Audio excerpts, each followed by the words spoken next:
5 number, রমাদান মাসে অবশ্যই অবশ্যই আমাদের জাকাতগুলো আমরা দিয়ে দিব। রাজি আছি তো ইনশাআল্লাহ? বলেছি জাকাত এবং সালাতের মধ্যে যে পার্থক্য করে সে মুসলিম নয়। জাকাত ফরজ হয়েছে, অবশ্যই অবশ্যই আপনাকে জাকাত দিতে হবে। এটা কিন্তু নফল কিছু নয়, এটা কি ফরজ। জাকাতের নিসাব জানেন কি না? কত পার্সেন্ট? 2.5%। আচ্ছা, জাকাতের নিসাব নিয়ে ইনশাআল্লাহ পরবর্তীতে লেকচার চলে আসবে, অনলাইনে দেখে নিন। এছাড়া ফিকহুজ জাকাত কিছু প্রোগ্রাম আসবে, অনলাইনে দেখে নেবেন ইনশাআল্লাহ। আল্লাহ রাব্বুল আলামিন আমাদের সবাইকে জাকাতগুলো দেওয়ার তৌফিক দান করুন। শুধু জাকাত যদি আমরা ঠিকঠাক মতো দিতাম, একজন মানুষও সমাজে না খেয়ে মারা যেত।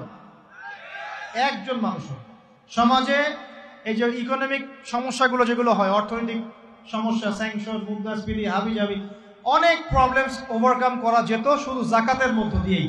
কিন্তু কে শোনে কার কথা? সবাই কি জাকাত দেয়?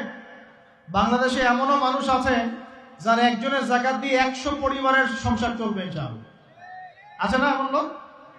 আমরা জাকাতগুলো দেওয়ার চেষ্টা করি। আল্লাহ পাক তৌফিক দান করুন।